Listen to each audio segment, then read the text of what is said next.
Bonjour, bienvenue dans la nouvelle vidéo d'Émilie Mettet. Je voulais vous souhaiter une très belle année 2019, que vos souhaits puissent se réaliser, que vous puissiez vous épanouir et réaliser tout ce dont vous avez envie et qui comble votre cœur. Voilà, je vous offre cette vidéo aujourd'hui pour vous parler des énergies de la nouvelle lune, cette première nouvelle lune de l'année qui a lieu le 6 janvier, jour de l'épiphanie. Et c'est aussi une éclipse solaire partielle. Donc on a un petit mélange assez détonnant pour entrer quelque part dans cette nouvelle année. Je vais regarder ma carte du ciel qui se trouve à ma droite pour pouvoir vous parler et vous expliquer un petit peu les énergies du moment. Donc on se trouve à ce moment de cette première nouvelle lune de l'année qui est un petit peu comme on va dire le commencement de l'année en fait, avec ce nouveau cycle qui démarre comme à chaque nouvelle lune, au moment où le soleil et la lune se retrouvent cette fois-ci dans le signe du Capricorne. Et nous avons aussi plusieurs planètes qui s'y trouvent à ce moment-là, dont Saturne, Pluton et le nœud sud. Alors voilà, donc on est dans une nouvelle lune un petit peu spéciale où on va nous demander quelque part d'aller dans cette force de concentration, cette force qui nous demande d'aller à l'essentiel avec l'énergie du Capricorne, qui est une énergie de terre, un peu austère. C'est vraiment l'énergie du froid, l'énergie de la graine avec le sol gelé, enfin la graine qui est vraiment dans la terre et qui au printemps va pousser et qui quelque part nous concentre en fait vers nos objectifs, vers notre réalisation, vers nos intentions et vers notre force de travail aussi. Donc on est vraiment à un début de cycle qui va avoir lieu pendant 29 jours et demi environ, pour nous aider quelque part à nous remettre le cap. C'est un petit peu avant la rentrée, alors symboliquement dans l'hémisphère nord. C'est vraiment dans une énergie qui vient nous aider à nous concentrer sur nos intentions, nos objectifs pour pouvoir les réaliser. Alors dans l'énergie du Capricorne, on est dans quelque chose qui est quand même un petit peu froid, un petit peu austère aussi, sérieux, qui nous demande quelque part de rechercher une forme de sérieux, une forme de compétence, qui sait quelque part éliminer le superflu pour se focaliser là où ça doit être. Je dirais que la disposition en plus elle est renforcée par le fait d'avoir Saturne en Capricorne, donc Saturne est bien chez elle. Saturne va justement condenser cet effort de concentration, cet effort de sérieux, de logique, de responsabilité, d'approfondissement, et va nous aider quelque part à nous donner les efforts nécessaires, nous aider à faire les efforts nécessaires, à nous structurer aussi dans nos émotions, dans notre ressenti, à nous donner quelque part les moyens par rapport à ce que l'on veut voir réaliser. Donc on est vraiment dans une nouvelle lune qui est très différente de la précédente, qui était un petit peu dans une énergie un petit peu plus déconstruite, qui partent un petit peu plus dans tous les sens. Là, on est vraiment dans une concentration d'énergie, concentration mentale, parce que là, alors j'ai pris l'heure universelle. À heure universelle, tout cet amas, toutes ces planètes, en fait, se rejoignent dans la maison 3, qui est une maison en lien avec le mental, avec les pensées, avec la communication, et qui vient quelque part nous aider à élaguer, en fait, l'énergie pour pouvoir amener une meilleure force de concentration, vraiment, c'est l'énergie qu'il y a là à ce moment-là. Alors, donc, on est dans ce moment très intense avec cette force saturnienne du Capricorne qui nous demande justement un recentrage, qui nous demande de mettre les moyens en œuvre par rapport à ce que l'on veut voir réaliser, pour si on veut voir réaliser nos rêves. Et on a aussi Pluton, en fait, qui est là, dans cette course, à 20 degrés aussi, et qui vient renforcer cette idée de pouvoir, de concentration, de savoir mettre les énergies en œuvre pour pouvoir avancer. Donc on a vraiment cette conjonction avec le soleil, avec la lune, qui va faire que quelque part on va venir concentrer nos énergies, qu'on va venir vraiment... en tout cas l'invitation elle est là, elle est vraiment dans le fait de savoir quels sont nos essentiels, de pouvoir y aller et de pouvoir se concentrer sur ce dont on a vraiment envie de voir réaliser. Donc on a vraiment cette force aussi, Pluton-Saturne, Donc la force, on va dire, de la structure, on a vraiment ça, comment on va structurer les choses, et aussi comment on va utiliser, Pluton c'est plutôt la force atomique, hein, la force de la Kundalini, c'est comment on va mettre l'énergie en œuvre d'une manière plus audacieuse pour que les choses se réalisent dans le sens de ce que l'on veut vraiment voir. On a aussi Mercure qui est là en maison 3 et dans le Capricorne qui va aussi nous aider, donc Mercure pensée, parole, intelligence, qui va nous aider quelque part à aller à l'essentiel, qui va nous aider qui va maximiser les forces de concentration pour nous aider justement à focaliser sur ce qu'on veut, sur ce qu'on souhaite, à savoir voir quelque part le détail, à faire les efforts nécessaires pour pouvoir aller dans le sens de ce que l'on veut. Alors il y a aussi un autre point en fait, qui n'est pas une planète, hein, c'est le nœud sud, qui nous parle de cet axe qu'on va visiter pendant 1 an et demi, hein, je vous en ai déjà parlé dans les précédentes vidéos. On est vraiment dans ce moment où on nous demande de passer du Capricorne, c'est-à-dire cette énergie de travail, cette énergie de concentration, de maturation, de sagesse, aussi qui peut être en lien avec la force patriarcale, qui nous demande quelque part de lâcher ça pour aller vers l'énergie du Cancer, qui est une énergie de douceur, de féminin, qui nous aide à prendre soin de nos émotions, de notre enfant intérieur, de notre douceur. Donc là c'est intéressant parce qu'il y a vraiment toutes ces planètes qui se retrouvent proches donc du nœud sud, donc de l'endroit où quelque part on a quelque chose à dépasser. Donc ça veut dire qu'on est vraiment dans un moment quelque part, on parachève quelque part une guérison. On va quelque part accentuer quelque part la fin d'un cycle. Et ça vraiment je dirais qu'on est vraiment dans le fait de clore quelque chose d'important pour passer à plus qu'un nouveau chapitre, hein, je dirais carrément c'est un nouveau livre qu'on est en train d'écrire sur le plan personnel et sur le plan collectif. Et tout ça, ça va nous demander quelque part de lâcher en fait avec toutes ces énergies en lien avec Pluton, c'est-à-dire des énergies de pouvoir, alors ça veut pas dire lâcher le pouvoir, hein, ça veut dire lâcher certaines énergies anciennes qui peuvent être d'origine karmique ou certaines épreuves sur lesquelles on peut s'attacher ou on peut quelque part rester un petit peu redondant dans la façon d'exprimer les choses ou de vivre certaines boucles intérieures. Ça va nous demander de lâcher ça. Ça va nous demander aussi de nous faire confiance aussi avec ce soleil au nœud sud, d'apprendre à être des êtres de solaire, des êtres quelque part de pouvoir, mais d'un pouvoir juste en fait. C'est un petit peu ça l'idée en fait, de retrouver quelque part notre juste énergie, notre juste pouvoir, qui n'est pas un pouvoir sur l'autre, qui n'est pas un pouvoir contre, qui va être un pouvoir sur nous-mêmes, de quelque part de conscientiser nos capacités en fait, notre lumière intérieure. C'est un petit peu, quelque part, apprivoiser son ombre, sa lumière, ses potentiels. Accepter sa nature véritable aussi, avec la lune aussi qui est là. Accepter de dépasser certains schémas du passé, que ce soit des schémas de l'enfance ou des schémas, j'en sais rien, d'abandon, de rejet, enfin, de trahison. Quelque part, ça va être le moment de faire une étape de croissance, en fait, vraiment. Et de lâcher certaines choses anciennes, en fait, certaines cristallisations aussi exprimées avec Saturne qui est là, certaines cristallisations, certaines croyances en fait par rapport à nous, par rapport à la vie.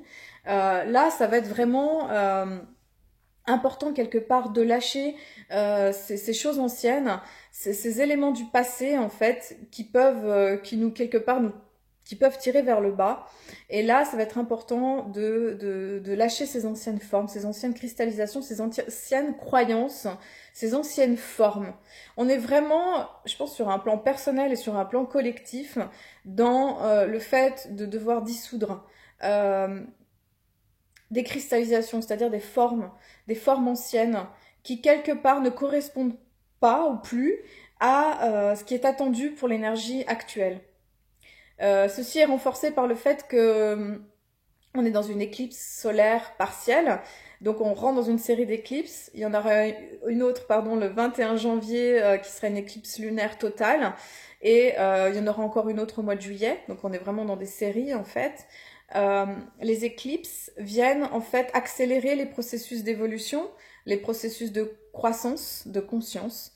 On a eu une série aussi cet été, hein, l'été 2018, qui a été très très puissante et très forte, dans le sens qu'on a vu réémerger certains schémas du passé pour pouvoir encore une fois les résoudre, les nettoyer, les couper vraiment avec des choses anciennes. Je dirais que là, c'est un petit peu différent en termes de série d'éclipses, parce que pratiquement toutes les planètes sont directes, à part Uranus qui va passer direct justement le 7 janvier, donc justement après la nouvelle lune. Donc c'est intéressant, on va être en mode direct. C'est pas arrivé depuis, je crois, le mois d'avril, mars, je crois, de l'année dernière. Voilà, ça fait très longtemps qu'on n'a pas eu toutes les planètes directes comme ça. Ce qui veut dire que c'est un moment où quelque part c'est le feu vert, quoi.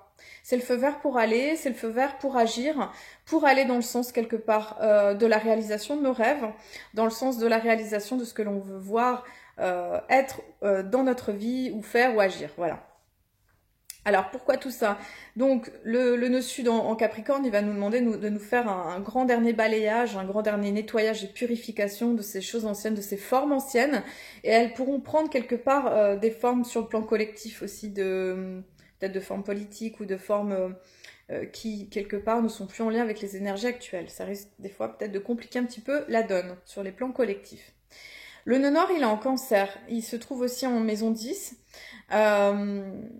Ce qui veut dire que, quelque part, il va falloir réutiliser certaines énergies du passé. Il va falloir, quelque part, apprendre à assembler notre allié, notre pôle sensible, notre pôle émotionnel, notre pôle réceptif, plus imaginatif, en lien avec notre enfant intérieur, avec ce côté, quelque part, où on prend soin de nos besoins, on va être en lien avec ce que l'on aime faire, on va prendre soin de notre famille, de notre foyer, toutes ces énergies très sensibles, très lunaires. Il va falloir quelque part associer les deux. Il va falloir associer le côté saturnien, parce qu'on est dans la maison 10, qui est la maison du Capricorne. Il va falloir associer les deux.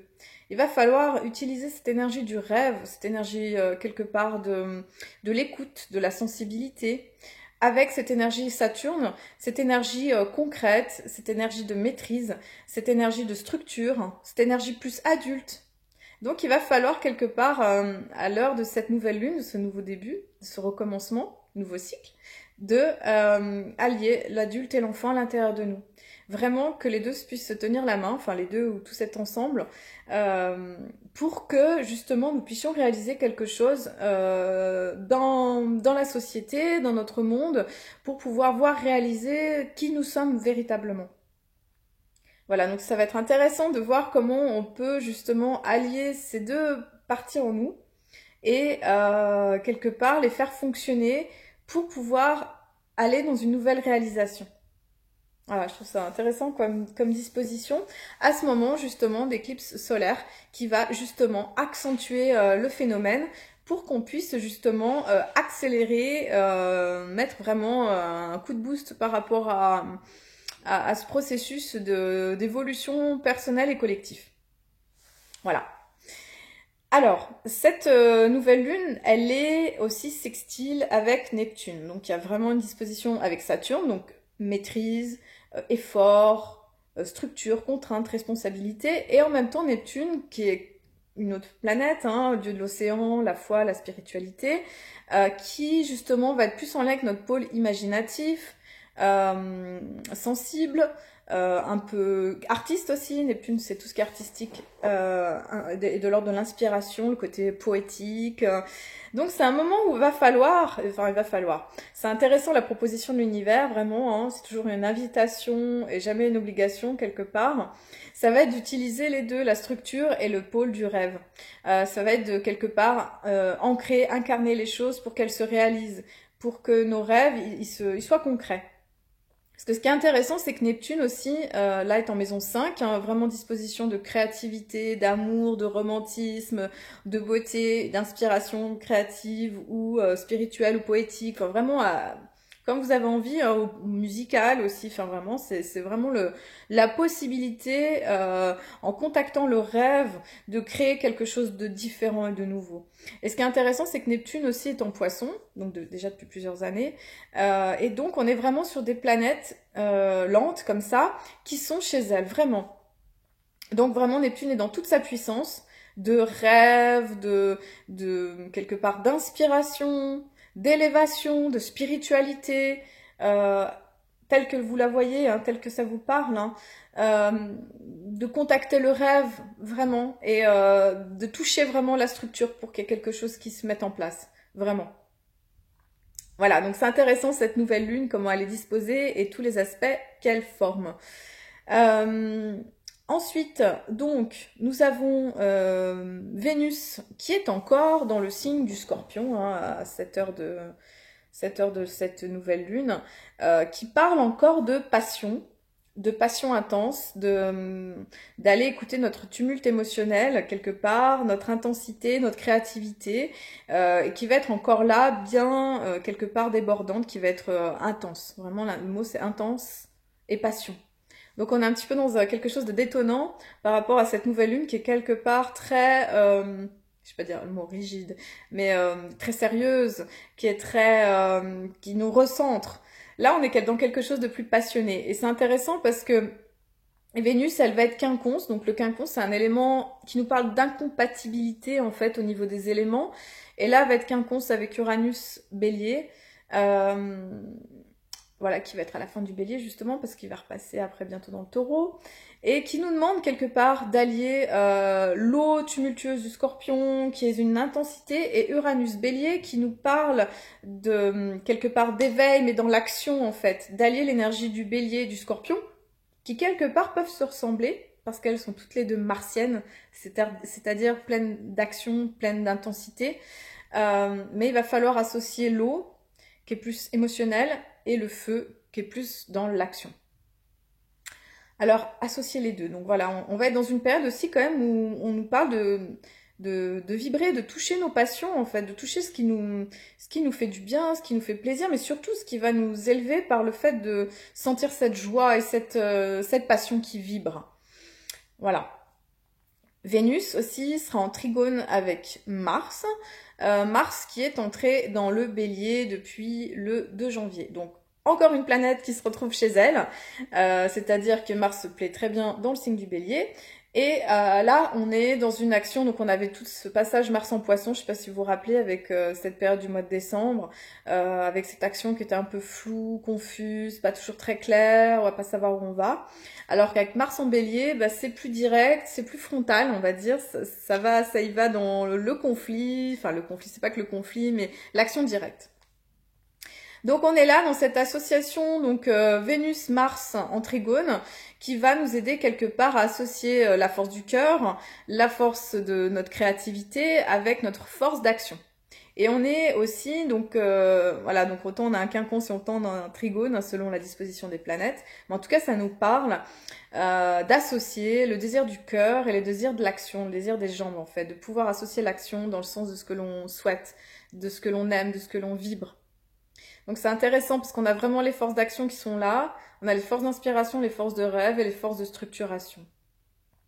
C'est vraiment un moment, quelque part, de recentrage et de se dire, bah maintenant c'est quoi ce que je veux vraiment, et peut-être élaguer en fait, élaguer ce qui convient plus ou élaguer ce qui est en trop dans nos vies surabondantes de nos sociétés modernes où il y a beaucoup de stimulation, de sollicitation, voilà. C'est un petit peu l'idée de se dire, ok, c'est vraiment le recentrage du début d'année, c'est cette première nouvelle lune, éclipse. C'est vraiment le moment quelque part d'une concentration sur vraiment nos intentions, sur notre graine, sur la graine que l'on veut voir émerger pour cette année et d'avoir quelque part une vision, la vision de ce que l'on souhaite vraiment être et réaliser. Jupiter aussi, donc se trouve aussi chez elle. Jupiter est en Sagittaire, donc vraiment dans chez elle, quoi. Donc il y a vraiment cette idée de Jupiter, c'est une planète de chance, de déploiement, de confiance.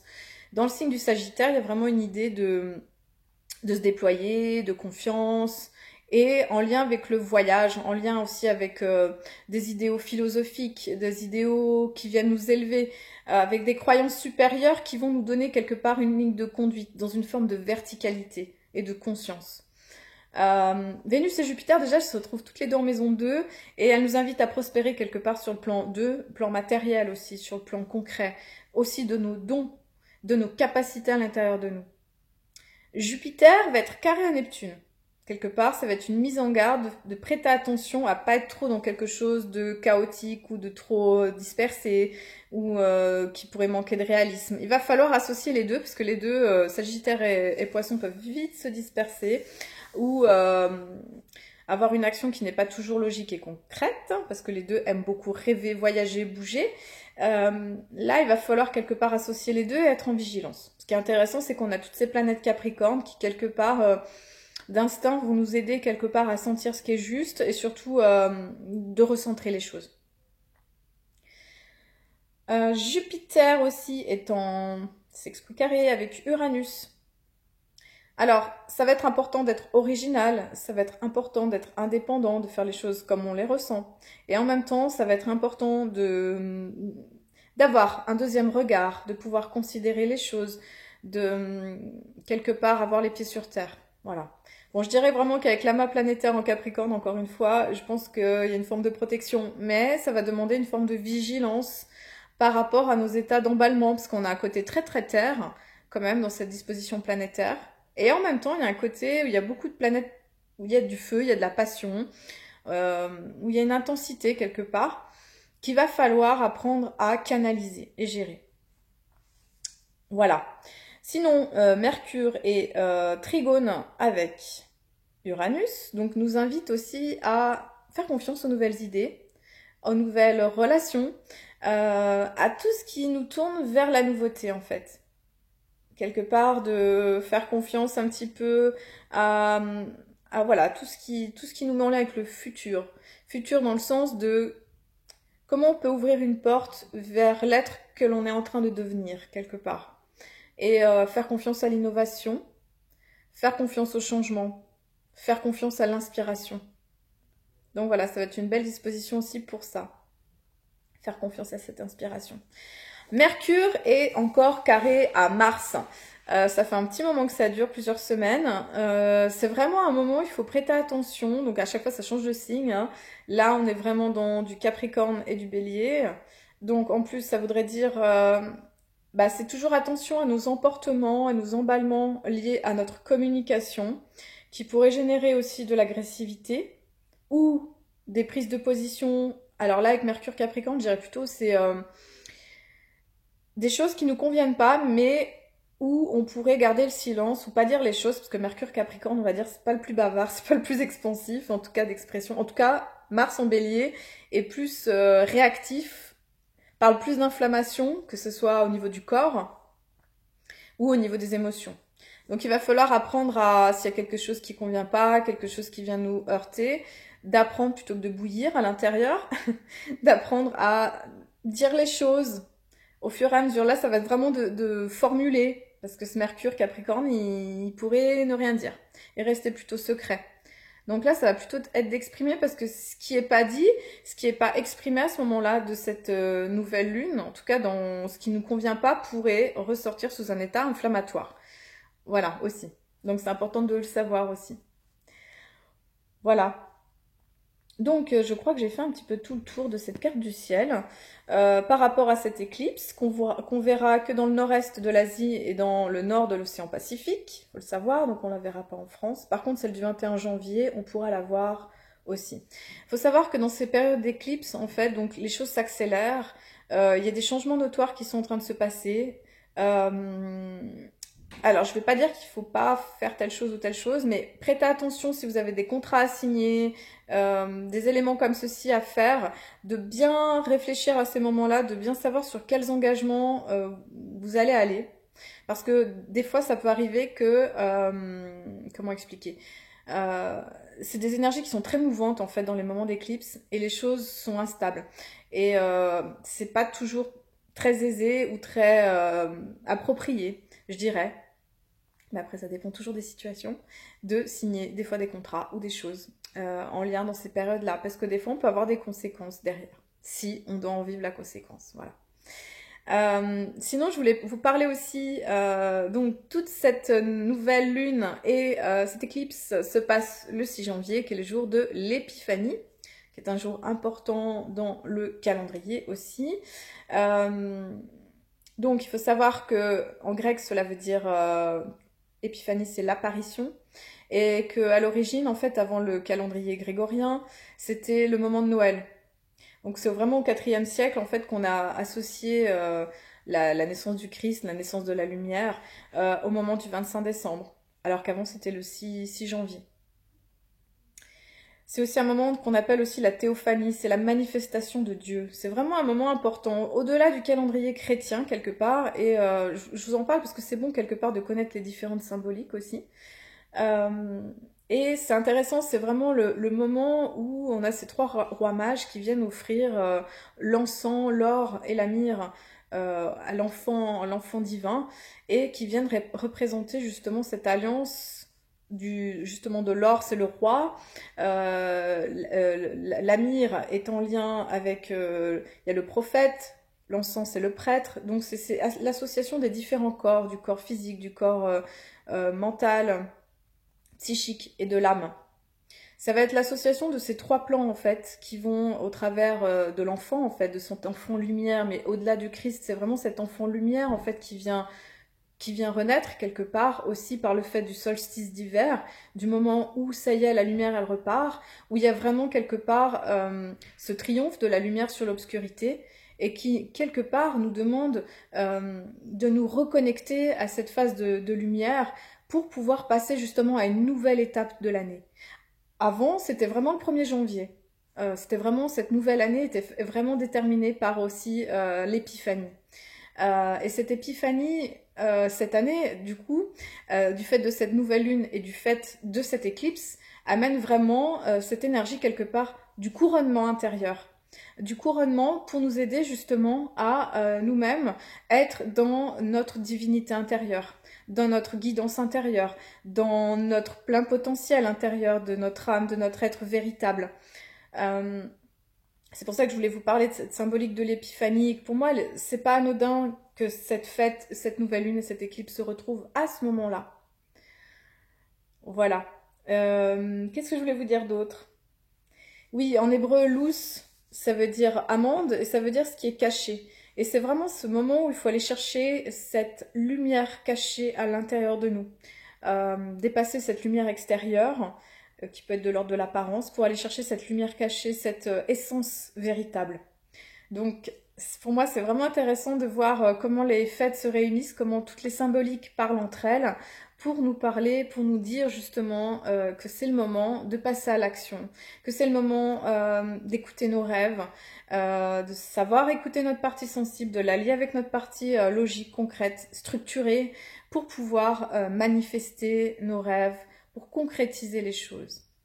Sur le point symbolique du symbole Sabian, je vous en parle souvent, donc je ne vais pas vous le lire en entier, mais ce qui est intéressant avec 15 degrés du Capricorne, c'est le fait de donner de l'amour et du soin à la nouvelle génération.